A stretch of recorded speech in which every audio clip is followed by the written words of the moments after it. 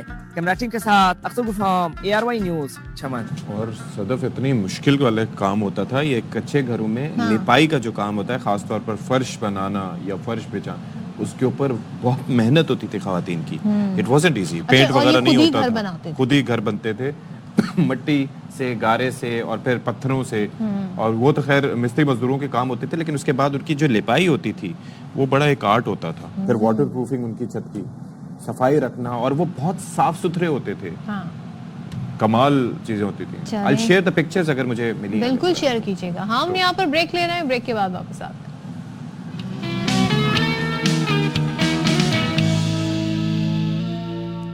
تو اب ذرا بات کر لیتے ہیں ہم لوگ جی سیاحت کے حوالے سے، اور ہم نے تو یہیں بیٹھے بیٹھے باتیں ہی کرنی ہیں، ہم اور کیا کر سکتے ہیں، باتیں کر سکتے ہیں۔ سیاح وہاں چلے گئے، سیاح وہاں چلے گئے، سیاحوں نے یہ کر دیا، سیاحوں نے وہ کر دیا، اور پتہ نہیں لاکھوں کی تعداد میں سیاح چلے گئے، لیکن یہ دو سیاح، اچھا یہ سیاح جاتے بھی ہیں تو بیرون ملک جاتے ہیں، ٹھیک ہے، اور یہ سیاح یہیں پہ رہتے ہیں، تو کیوں نہیں جا رہے؟ آپ کو کس نے روکا ہے؟ مجھے میرے حالات نے روکا ہے صدف، حالات نے۔ میں اس پہ حوالے سے بعد میں بات کروں گی، لیکن ہم یہاں بات کر رہے ہیں اپنے خوبصورت ملک کی، اور خاص طور پہ اگر ہم کے پی کی بات کریں تو بھائی وہاں کے تو سبھی بھی معترف ہیں، قدرتی حسن کے سبھی معترف ہیں، اور یہ ایک زرخیز آپ سمجھ لیں خطہ بھی ہے، ہریالی بھی ہے، پہاڑ ہیں، پھر اب تو برف باری سے بھی کافی زیادہ وہاں پر لوگ لطف اندوز ہو رہے ہیں۔ سو کراچی میں آج سے پاکستان ٹریول مارٹ ایکسپو کا انعقاد ہونے جا رہا ہے، اور یہ 3 روزہ ٹریول مارٹ ہے۔ اس میں مختلف موضوعات پہ کانفرنس ہوگی، ساتھ ہی صوبائی سیاحت و ثقافت کی نمائش کا بھی موقع ملے گا۔ تو Khyber Pakhtunkhwa culture and tourism authority صوبے کی سیاحت اور ثقافت کو اس نمائش میں اجاگر کرنے جا رہی ہے، اور کے پی کے خوبصورت سیاحتی مقامات اور وہاں جو ٹورزم کے لیے سہولیات ہیں، مقامی ہنرمندوں کی دستکاری اور دیگر جو سرمایہ کاری کے مواقع، اس سے آگاہ کریں گے۔ Going to be very interesting, ہمیں بھی ویسے وہاں پر جانا چاہیے کے پی جانے سے پہلے۔ اس طرح کیا ہو رہا ہے تو اس پر بات کرنے کے لیے ہمارے ساتھ موجود ہے، ہم خود تو جا نہیں سکے لیکن اسٹوڈیوز میں ہم نے بلوا لیا ہے خیبر پختونخوا کے مشیر برائے سیاحت و ثقافت زاہد چنزیب صاحب ہمارے ساتھ موجود ہیں۔ السلام علیکم۔ ویری نائس سوٹ زاہد صاحب، بڑا زبردست کلر ہے یہ۔ اچھا یہ ذرا مجھے بتائیے کہ میں اور صدف یہ کہہ رہے ہیں کہ آپ نے ہمیں تو نہیں بلوایا، خود آپ یہاں کراچی تشریف لے آئے، چلیں یہ بھی بہت بہتر ہے، لیکن یہ کہاں پر یہ پویلین لگا ہے اور کیا ارینجمنٹس اس کے لیے کیے جا رہے ہیں؟ دیکھیں یہاں پہ تو ہمارا پویلین لگا ہے خیبر پختونخوا کے نام سے، اور جہاں پہ ہم نے اپنی ثقافت کو بھی اجاگر کیا ہے، پلس ہمارا ٹورزم کے ساتھ جتنا بھی لنک تھا تو اس کو بھی ہم نے اس اسٹال کے اندر لے کے آئے ہیں۔ ہمارا ایک بڑا جو ٹورزم کے حوالے سے انٹیگریٹو ایک زون ہے ہمارا، تو اس زون کے اندر ہمارے پاس کافی چیزیں، اور اس میں یہ زون ہمارے اس کے اندر ITZs ایک ہمارا پروجیکٹ ہے وہ چل رہا ہے۔ وہ ہے کیا؟ یہ ایک آپ کہہ لیں کہ ایک پورا سیکٹر ہے۔ اچھا، اس سیکٹر کے اندر ہمارے پاس جو ان سے تقریباً اویلیبل جو لینڈ ہے وہ 600-500 کے کنال لینڈ ہیں اس کے اندر۔ اس میں مختلف چیزیں ابھی جیسے ابھی ایبٹ آباد کے اندر ہمارا ٹھنڈیانی ہے، پھر مانسرا کے اندر مکنیال ہے، پھر مڈا کلش کے اندر چترال میں، تو یہ وہاں پہ ایک قسم کا ایک سیکٹر بنائے جا رہے ہیں جس کے اندر ایک ہی زون کے اندر آپ کو تمام فیسلٹیز ملیں گی، آپ کو 5 اسٹارز ہوٹلز ملیں گے، وہاں پہ آپ کو پلے گراؤنڈز ملیں گے، تھیم پارکس ملیں گے، سینماز کے ہمارے پاس پلاٹس ہیں وہ ملیں گے۔ تو ہم اب یہ چاہ رہے ہیں کہ جتنے بھی لوگ باہر سے جو سیاح آتے ہیں تو آپ کو ایک ہی سیکٹر کے اندر ہی سب چیزیں اویلیبلٹی ملے آپ کو۔ تو روڈ کا وہاں پہ یہ ہے کہ ہم نے روڈز وہاں پہ تقریباً مین کے اندر ہم نے تقریباً 60-70% ہمارا کام ہو چکا ہے وہاں پہ۔ تو اب ان چیزوں کو ہم ٹریول مارٹ کے اندر لے کے آئے ہیں تاکہ پرائیویٹ سیکٹر بھی اس میں انوالو ہو جائے۔ ہاں میں یہی پوچھنا چاہ رہی تھی، سرمایہ کاری کے مواقع ہوں گے تو کس طرح کی سرمایہ کاری ہو سکتی ہے؟ دیکھیں جب ہم یہ چیزیں لے کے آئے ہیں تو یہ لینڈ کے پی گورنمنٹ کی ہے، تو کے پی گورنمنٹ کی طرف سے یہ لینڈ ہم ان کو لیز پہ دیں گے۔ اب ہمارے CM صاحب نے علی مین صاحب نے ایک لیز پالیسی لے کے ہیں، کیونکہ پہلے لیز پالیسی یہ ہوا کرتی تھی کہ آپ کو 25 سے 30 سال کے لیے آپ کو لینڈ لیز پہ ہم دیتے تھے۔ اب آپ یہ دیکھیں کہ جو 25 سے 30 سال جب آپ لینڈ لیز پہ دیتے ہیں تو اس میں آپ کے پاس اتنا بڑا انویسٹر نہیں آتا۔ انویسٹر کہتا ہے کہ اگر آپ پیسہ لگانا وہ چاہتا ہے آپ خود دیکھیں کہ ایک جگہ پہ اگر وہ پیسہ لگا رہا ہے 25-30 سال کے لیے 10 سال تو اس کو کنسٹرکشن میں لگ گئے, اب اس کی انکم اس کے پاس کیا آئے گی 12 سال 10 سال, اور پھر پیمنٹ شروع ہو جائے گی, تب وہ پیمنٹ شروع ہو جائے گی. اب ہم نے یہ کیا ہے کہ 50 سے 99 لیز کی ایئرز کی. اب یہ ہے کہ آپ شہروں میں ہوتی ہے, جی شہروں میں ہوتی ہے.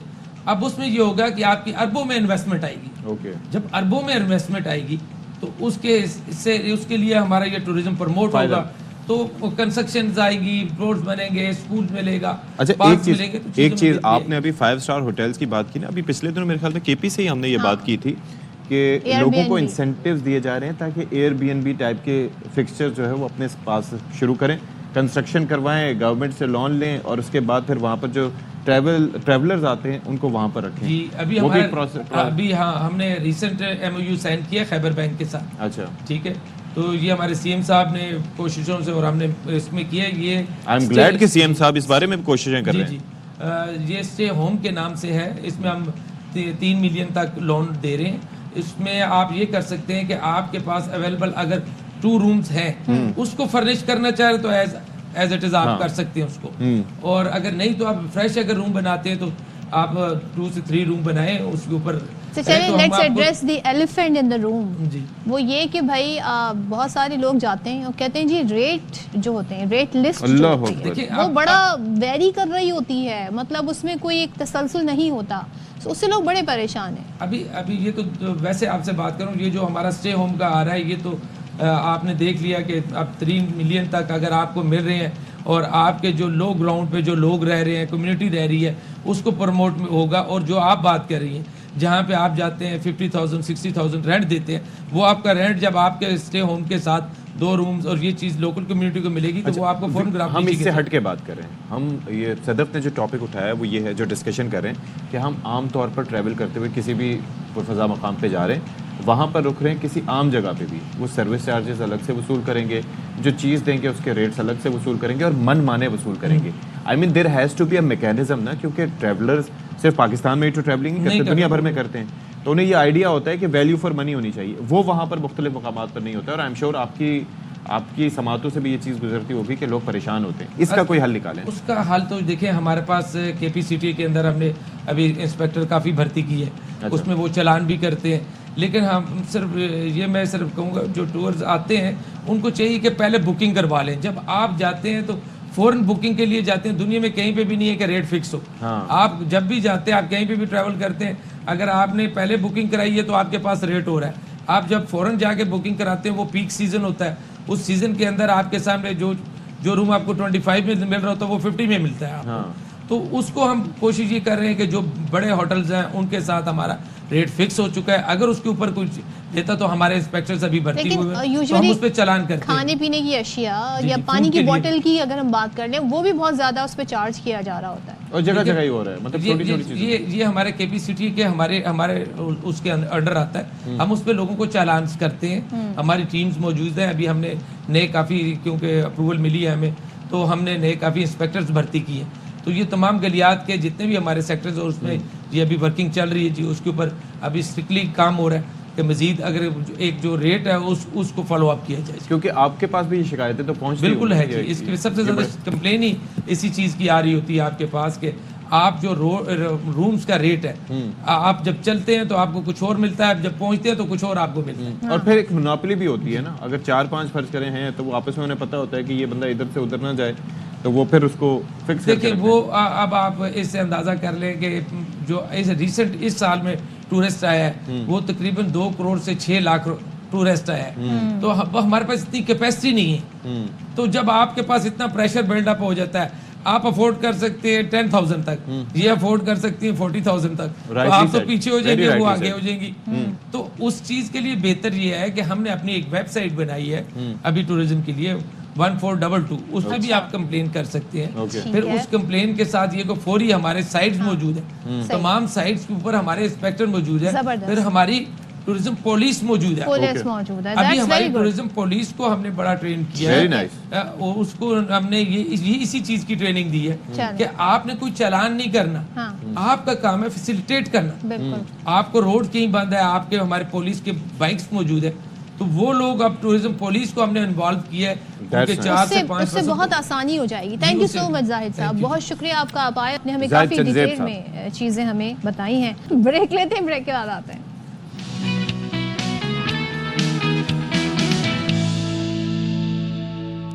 اب تذکرہ انوینشنز کا کیا ہے صدف؟ بالکل جی, اور ہم بھی کسی سے کم نہیں. تو یہاں پہ ہم آپ کو ملوانے جا رہے ہیں این ای ڈی کی فارغ التحصیل automation and application engineer A I developer Sabuhi Arif سے, جنہوں نے پاکستان کی ٹیکسٹائل انڈسٹری کا سب سے بڑا مسئلہ یعنی کہ مسئلہ ہم آپ کو بتائیں گے اس کو حل کس سے کیا ہے, اے آئی ٹیکنالوجی سے, آرٹیفیشیل انٹیلیجنس سے. سو ان کی کوششوں سے اب ٹیکسٹائل مصنوعات کی تیاری سے پہلے کپڑے کے معیار اور اس میں جو بھی نقص ہیں اس کی نشاندہی اے آئی سسٹم کے ذریعے جو پہلے مینولی ہوتی تھی, تو اس پر کافی بچت ہو سکتی ہے. کیا ہو سکتا ہے, کیسے نشاندہی ہو سکتی ہے, یہ ہمارے ساتھ اسٹوڈیوز میں موجود ہیں صبوحی عارف اور ان کے ٹیم لیڈر اور سپروائزر عامر قریشی صاحب. Thank you so much for your time. سب سے پہلے صبوحی آپ یہ بتائیے گا, یہ واٹ از اٹ؟ پہلے تو آئی ریممبر کہ یہ جو چیزیں ہوا کرتی تھیں اس کے اندر بڑی ورک فورس اس کے اندر ڈپلوائے ہوتی تھی, پھر ایک ایک چیز کو دیکھنا ہوتا تھا.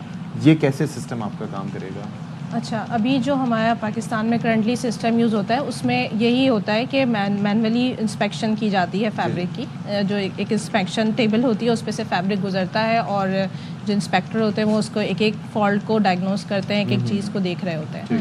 تو اب یہ جو اے آئی اور دنیا ٹرانسفارم ہو رہی ہے اے آئی پہ, تو ہم نے اس کے یہ ایک بہت بڑا گیپ ہے انڈسٹری کا جس کو ہم نے سالو کرنے کی, پرابلم کو سالو کرنے کی ہم نے کوشش کری. اور یہ ہمارا سسٹم ایسے کام کرے گا کہ جو کیمراز ہوتے ہیں, کیمراز انسپیکشن ٹیبل پہ لگیں گے اور وہ کیمرے سے مانیٹر کرے گا سارے ڈیفیکٹس کو اور پھر اس کو پروسیس کر کے آئیڈینٹیفائی کرے گا کہ اس کے اندر یہ ڈیفیکٹس آئے. اور اس میں کتنا ٹائم لگے گا؟ ٹائم اس کا اوبیسلی بہت منیمم ہے. ہمارا جو ایک ڈیفیکٹ ڈیٹیکشن کا جو ٹائم ہے وہ 40 to 70 سیکنڈس کے میڈ میں ہوتا ہے. جی, تو وہ ہمیں یعنی اسپیڈ بڑھے گی اس سے ڈیفیکشن. اور یعنی کہ سسٹم ایسا ہوگا کہ کپڑا خود بخود ان کے سامنے آتا جائے, وہ انسپیکٹ کرتا جائے, جو رپورٹ جنریٹ ہوتی جائے اور جو ہے وہ یعنی جو وہاں پہ یوزر کھڑا ہوگا اس کو پتہ چلتا جائے گا اچھا یہاں پہ ڈیفیکٹو پیس آیا ہے, تو وہ ڈسکارڈ کر سکتا ہے آرام سے اس پیس کو. اچھا عامر صاحب, آپ کی گائیڈ لائنس پہ یہ ساری ہم نے دیکھا ہے کاوش جو ہے, اب اس کی ایک ہم عملی شکل دیکھ رہے ہیں. سو آپ کیا سوچ تھی اس کے پیچھے؟ صحیح, اس کے بارے میں تھوڑا میں ایکسپلین کروں گا آپ کو. یہ پروجیکٹ ہم تقریباً 3 سال سے کام کر رہے ہیں. میں ڈاکٹر رضوان اسلام بٹ صاحب ہیں, ٹیلی کمیونیکیشن انجینئر ہے وہ, اور ان کو میرے کنسورشیم میں ہم لوگ کام کر رہے ہیں. اور اسی کنسورشیم میں ایک PhD بھی ہم کروا رہے ہیں, یہ ٹیکسٹائل سے ریلیٹڈ ہی ہے. اور میں بیسکلی ٹیکسٹائل انجینئر ہوں, میں ٹیکسٹائل ڈپارٹمنٹ کا فرسٹ بیچ کا گریجویٹ ہوں, اور تقریباً 24 سال ہو گئے مجھے انڈسٹری اکیڈمیا میں کام کرتے ہیں. تو یہ جو پرابلم ہے, یہ ٹیکسٹائل کی, یہ جو فیبرک کی جو بیماری ہے, یہ بڑی خطرناک تھی. اور یہ ہیومن ڈیپینڈنٹ کی جیسے بات کر رہے ہیں, ہیومن ڈیپینڈنٹ میں یہ ہے کہ کبھی کا ورکر جب صبح میں ہوتا ہے بہت الرٹ ہوتا ہے, لنچ کے بعد تھوڑا سست ہو جاتا ہے, اور نائٹ میں تو بالکل ہی بیچارہ ریلیکس ہو جاتا ہے, کوئی سپرویژن نہیں ہے. تو اس سے پرابلم یہ ہو رہا تھا کہ ٹیکسٹائل انڈسٹری میں ہمارے فیبرک کی 3 کیٹیگریز زیادہ پرومیننٹ ہوتی ہے. ایک ہے گرے فیبرک جس کو ویونگ کا فیبرک کہتے ہیں, ایک ہے ڈائٹ فیبرک جو کلر والا فیبرک ہوتا ہے, ایک ہوتا ہے پرنٹڈ فیبرک.